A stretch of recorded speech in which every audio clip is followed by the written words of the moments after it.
മെസ്സിയുടെ പേരിൽ നടന്ന തട്ടിപ്പുകളിൽ മുഖ്യ സ്പോൺസറുടെ സഹസ്പോൺസർമാരെ കുറിച്ചും അവ്യക്തതയാണ്. AFAയ്ക്ക് നൽകിയതായി പറയുന്ന 126 കോടി രൂപയും മുഖ്യ സ്പോൺസറുടെ മാത്രം പണമല്ല എന്നാണ് വിവരം. അമേരിക്കയിലെ വിവാദ കമ്പനി വഴി നടത്തിയെന്ന് പറയുന്ന ഇടപാടുകൾക്ക് രേഖകളേയില്ല.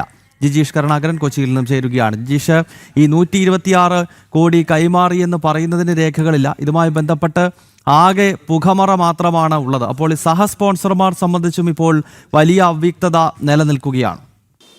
ഗൗതം, വലിയൊരു തട്ടിപ്പിന് കളമൊരുക്കാൻ തന്നെയായിരുന്നു റിപ്പോർട്ടർ ബ്രോഡ്കാസ്റ്റിംഗ് കമ്പനിയും ആൻഡോ അഗസ്റ്റിനും അവരുടെ പ്രവർത്തനങ്ങൾ മുമ്പ് നടത്തിയിരുന്നതിന്റെ ഒരു തുടർച്ച തന്നെയായിരുന്നു ആൻഡോ അഗസ്റ്റിൻ ലക്ഷ്യമിട്ടത് എന്ന് സൂചിപ്പിക്കുന്ന തെളിവുകൾ തന്നെയാണ് പുറത്തു വരുന്നത്.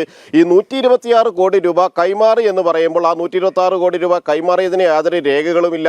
മാത്രമല്ല, അവർ പറയുന്ന ഏജൻസി എന്ന് പറയുന്നത് അത് അന്വേഷണം നേരിടുന്ന അല്ലെങ്കിൽ സാമ്പത്തിക ക്രമക്കേടുകളുമായി ബന്ധപ്പെട്ട് വിദേശത്ത് അന്വേഷണം നേരിടുന്ന ഒരു കമ്പനി വഴിയാണ് പണമിടപാടുകൾ നടത്തുന്നത്. അതിനെ റിപ്പോർട്ടർ ബ്രോഡ്കാസ്റ്റിംഗ് കമ്പനി വ്യക്തമാക്കിയിട്ടുള്ളത് നേരിട്ട് പണം നൽകാത്തത് കൊണ്ട് ഒരു ഇടനിലക്കാർ വഴി, ഒരു ഏജൻസി വഴി പണം കൈമാറി എന്നാണ്. എന്നാൽ ആ ഏജൻസി തന്നെ ദുരൂഹമായി നിൽക്കുന്നു. മാത്രമല്ല, ഈ സഹ സ്പോൺസർമാരെ കുറിച്ചുള്ള സംശയങ്ങളും ബലപ്പെടുകയാണ്. കാരണം ഈ 126 കോടി രൂപയും ഒരേ കമ്പനി തന്നെ അല്ലെങ്കിൽ മുഖ്യ സ്പോൺസർ തന്നെ നൽകി എന്നത് വിശ്വാസയോഗ്യമല്ല. മറ്റു പലരിൽ നിന്നും പണം പിരിച്ചതിന് ശേഷം റിപ്പോർട്ടർ ബ്രോഡ്കാസ്റ്റിംഗ് കമ്പനി മുഖ്യ സ്പോൺസർ എന്ന നിലയിൽ അവരുടെ പേരിലേക്ക് കൈമാറുകയായിരിക്കാം. ഇതിന്റെ ലാഭവിഹിതമടക്കമുള്ള ടിക്കറ്റ് വെച്ചുള്ള മത്സരങ്ങളിലൂടെ അടക്കം ലാഭവിഹിതമടക്കം ഈ ഒരു പണം തിരികെ ലഭിക്കുമ്പോൾ നൽകാമെന്ന ഉറപ്പിന്റെ അടിസ്ഥാനത്തിൽ സഹ സ്പോൺസർമാരെ ഉൾപ്പെടുത്തിയിരിക്കാനുള്ള ഒരു സാധ്യതയാണ് ഉള്ളത്. അതുകൊണ്ട് തന്നെ ഈ സഹ സ്പോൺസർമാരെ കേന്ദ്രീകരിച്ചാണ് അന്വേഷണം നടക്കുന്നത്.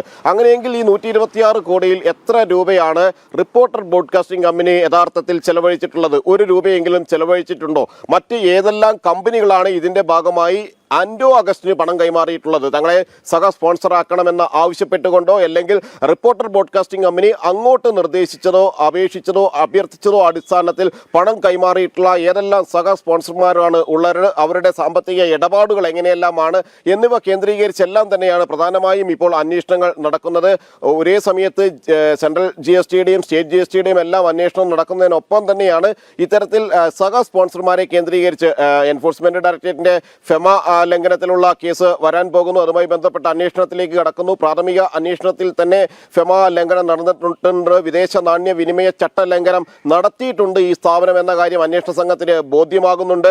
അതോടൊപ്പം തന്നെ നികുതി വെട്ടിപ്പുകളിൽ നേരത്തെ വളരെ മെല്ലെപ്പോക്ക് നയം സ്വീകരിച്ചിരുന്ന സംസ്ഥാന GSTയിൽ നിന്ന് കേന്ദ്ര GSTയിലേക്ക് അന്വേഷണം എത്തുന്ന ഘട്ടത്തിലേക്ക് മാറുകയും ചെയ്യുന്നു. ഇതിനെല്ലാം ഒപ്പമാണ് ആരെല്ലാമാണ് സഹ സ്പോൺസർമാർ, പണം കൈമാറിയിട്ടുള്ള ആളുകൾ ആരെല്ലാമാണ്, അങ്ങനെയെങ്കിൽ എത്ര രൂപയുടെ ഇടപാടുകൾ നടന്നിട്ടുണ്ട്, ആ പണം എങ്ങോട്ട് മാറി, അതിൽ കള്ളപ്പണമുണ്ടോ, ഇവർക്ക് നൽകാൻ വേണ്ടി സഹ സ്പോൺസർമാർ നൽകിയതിൽ കള്ളപ്പണമുണ്ടോ തുടങ്ങിയ കാര്യങ്ങളാണ് പ്രധാനമായും അന്വേഷിക്കുന്നത്. അത് കേന്ദ്രീകരിച്ച് തന്നെയാണ് ഈ ഒരു സാമ്പത്തിക തട്ടിപ്പിലെ അന്വേഷണം മുന്നോട്ട് പോവുകയും ചെയ്യുന്നത്. ഗൗതം, ഓക്കെ, വ്യക്തമാണ്. എന്തായാലും മെസ്സി തട്ടിപ്പുമായി ബന്ധപ്പെട്ട സഹ സ്പോൺസർമാരിലും അവ്യക്തത നിലനിൽക്കുകയാണ്. ഇക്കാര്യങ്ങളെല്ലാം സമഗ്രമായ അന്വേഷണം ഉണ്ടാകുമെന്ന് തന്നെയാണ് ലഭ്യമാകുന്ന വിവരം. ജിജീഷ് വിശദാംശങ്ങൾ നൽകുകയായിരുന്നു കൊച്ചിയിൽ നിന്ന്.